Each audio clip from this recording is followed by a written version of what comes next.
विजय का पहला दिन था। वह अपनी सीट पर बैठा टाइप सीखने के लिए नियमावली पुस्तिका पढ़ रहा था।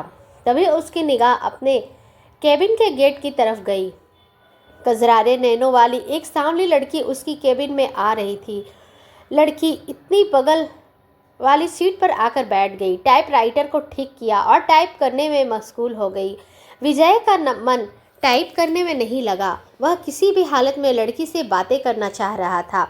वह टाइपराइटर पर कागज लगाकर बैठ गया और लड़की को देखने लगा। लड़की की उंगलियां टाइपराइटर के कीबोर्ड पर ऐसे पड़ रही थी जैसे हारमोनियम बजा रही हो। क्या देख रहे हो? थोड़ी देर बाद लड़की गुस्से से बोली, आपको टाइप करते हुए देख रहा हूँ।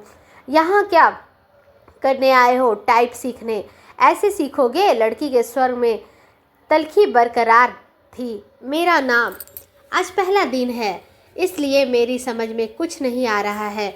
आप टाइप कर रही हैं तो मैं देखने लगा कि आपकी उंगलियां कैसे पड़ती है कीबोर्ड पर। आपको टाइप करते देखकर लगा मैं भी सीख जाऊंगा। यदि इसी तरह मुझे ही भी देखते रहे तो आपकी यह मनोकामना कभी पूरी नहीं होगी। लड़की फिर टाइप करने में जुट गई। विजय कीबोर्ड देखकर टाइप करने लगा। टाइप करने में उसका मन नहीं लग रहा था। वे बेचैनी सी महसूस कर रहा था। 10 मिनट बाद ही उसे टाइपराइटर का रिबन फंसा दिया। रिबन तो फंसेगा ही जब ध्यान कहीं और होगा। लड़की उसके टाइपराइटर को थोड़ा अपनी ओर खींचकर रिबन ठीक करने लगी। इसी बीच रिबन नीचे गिर गया।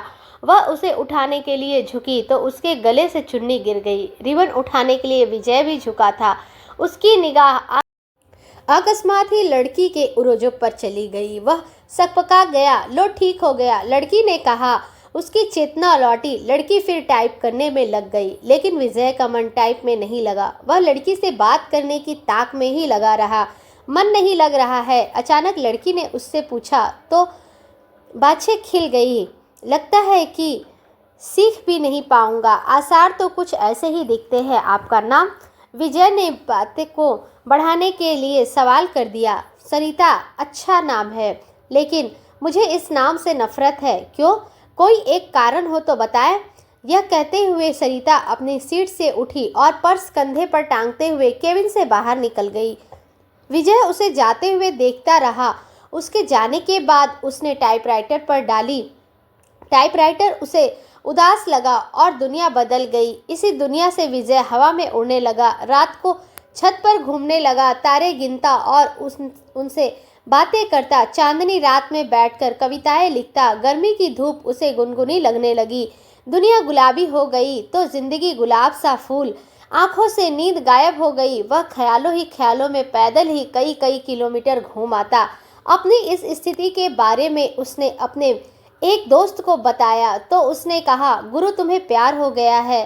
दोस्त की बात सुनकर उसे अच्छा लगा। अगले दिन विजय ने सरिता से कहा कि आप पर एक कविता लिखी है, चाहता हूँ कि आप इसे पढ़ें। यह भी खूब रही। जान न पहचान तू मेरा मेहमान। कितना जानते हैं आप मुझे? जो भी जानता हूँ उसी आधार पर लिखा हूँ। सरिता उसकी लिखी कविता पढ़ने लगी। सरिता कल कल करके बहने लगी।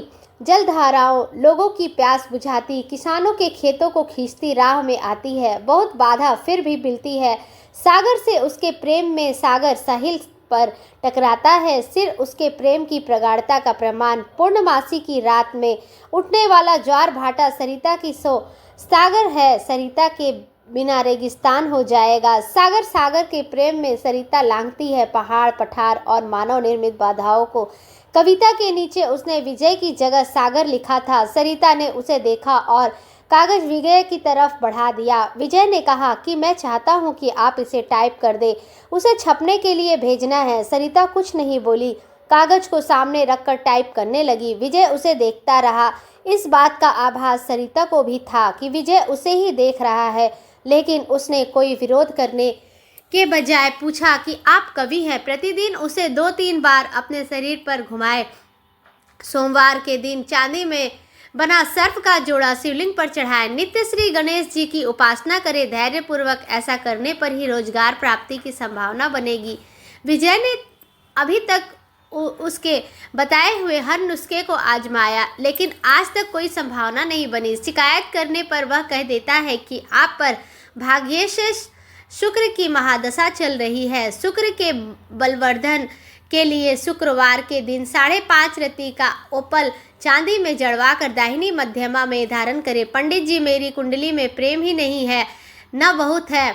कुंडली पर सरसरी नजर डालते हुए ज्योतिषी ने कहा, प्रेम विवाह का योग है लेकिन कुछ बाधाएं हैं। प्रेम विवाह में क्या लफड़ा है?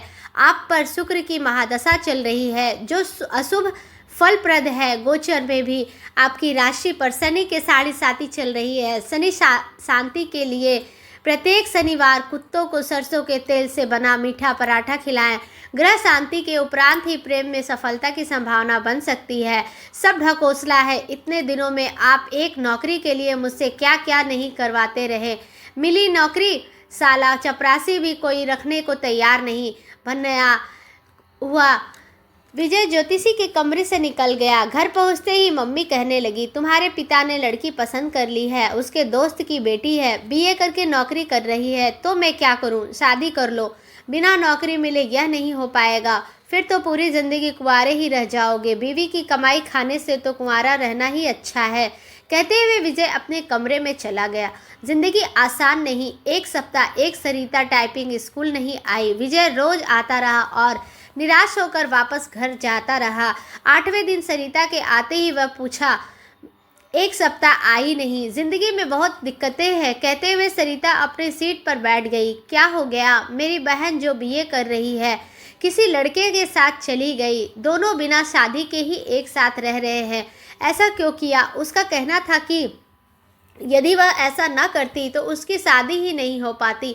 मतलब हमारे घर के आर्थिक हालात। इतना कहकर सरिता चुप हो गई। मुझे नहीं लगता कि आपकी बहन ने गलत किया है।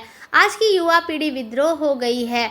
वह परंपराओं को तोड़कर नई नैतिकता गढ़ रही है। समय के साथ सब ठीक हो जाएगा। पर माँ तो नहीं समझती। हाँ, उनके लिए समझना थोड़ा मुश्किल है, लेकिन आजकल सब चलता है। हमारा समाज बदल रहा है। बिना शादी के एक साथ रहना पश्चिमी परंपरा है, लेकिन अब ऐसा हमारे यहाँ भी होने लगा है। हाँ, बैठकर सपनों में राजकुमार का इंतजार करने से तो बेहतर ही है ना कि जो हाथ थाम ले उसके साथ चल दिया जाए, चाहे 4 दिन ही सही। जिंदगी में बाहर तो आ जाएगी। विजय को लगा कि कह दे कि फिर तुम मेरे साथ क्यों नहीं चलती, हम शादी कर लेते हैं, पर वह कह नहीं पाया। जानते हो, मेरी एक बहन 12वीं में पढ़ रही है। उसका भी एक लड़के से प्रेम चल रहा है।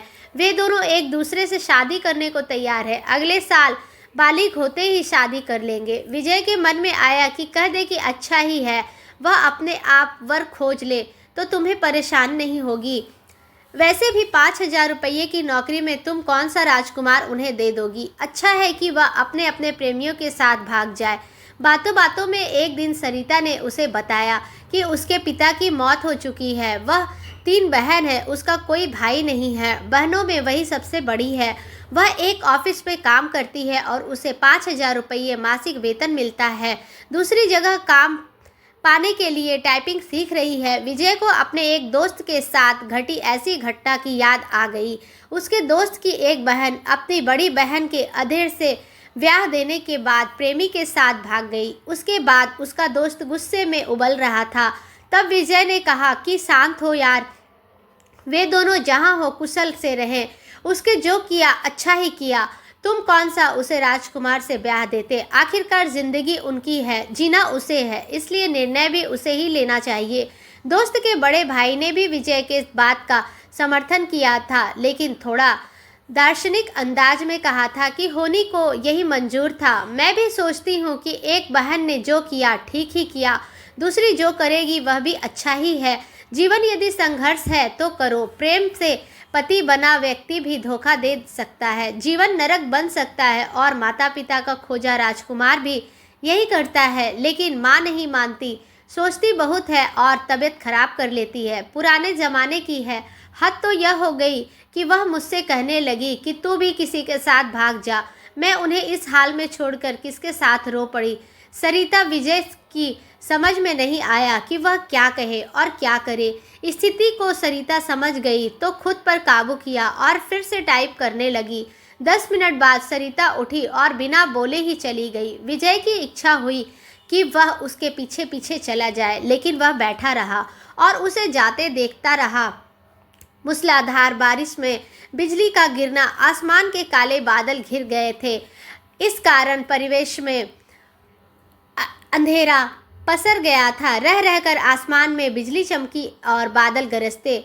ऐसे मौसम में भी विजय टाइपिंग स्कूल जाने के लिए तैयार था। वह सरिता से मिलना चाहता था। जब वह घर से निकला तो बूंदाबांदी शुरू हो चुकी थी। फिर भी वह तेज कदमों से टाइपिंग स्कूल की तरफ बढ़ने लगा। कुछ ही दूर गया होगा कि बारिश तेज हो गई। सड़क पर चल रहे लोग भागकर किसी छांव में खड़े हो गए, पर वह अपनी मस्ती में भीगता हुआ चलता रहा। इंस्टीट्यूट पहुंचकर उसे पता चला कि सरिता नहीं आई है। इतनी बारिश में आने की क्या ज़रूरत थी?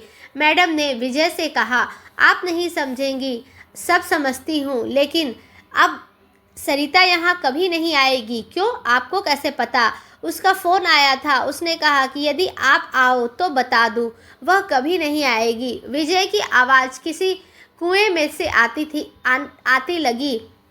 विजय टाइपिंग स्कूल से बाहर आया। बाहर मूसलाधार बारिश हो रही थी। जैसे ही उसने नीचे की ओर कदम रखा, जोर से बिजली चमकी और बादल गरजने लगा। विजय संज्ञा शून्य सा भीगता हुआ घर की तरफ चल पड़ा। उसने सोचा कि वह सरिता के घर जाएगा, लेकिन उसके घर का पता तो मैडम दे सकती है।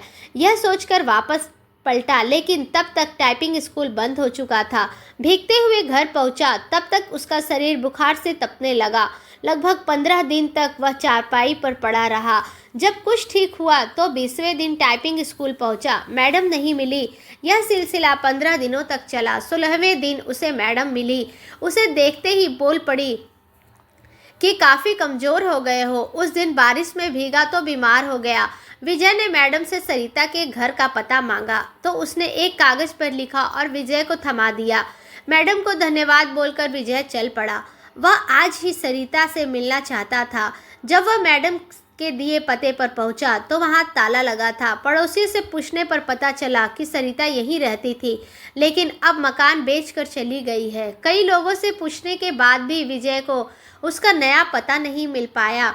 निराश होकर वह घर लौट आया। सरिता के इस व्यवहार से उसे काफ़ी धक्का लगा। उसे कुछ समझ नहीं आ रहा था कि सरिता ने ऐसा क्यों किया। वह सरिता की याद में कविताएं लिखने लगा। एक दिन उसने एक सपना देखा और उसके भावों को कविता के रूप में कागज पर लिखा। विजय की इस कविता को पत्रिका में छपे 1 माह से अधिक हो गया है, लेकिन उसके पास इस बार भी अब तक सरिता का कोई पत्र या फ़ोन नहीं आया है। उसे उम्मीद है कि एक न एक दिन सरिता उससे संपर्क जरूर करेगी। जब से वह कविता प्रकाशित हुई है, तब से वह फ़ोन की प्रत्येक घंटी पर चौंक जाता है।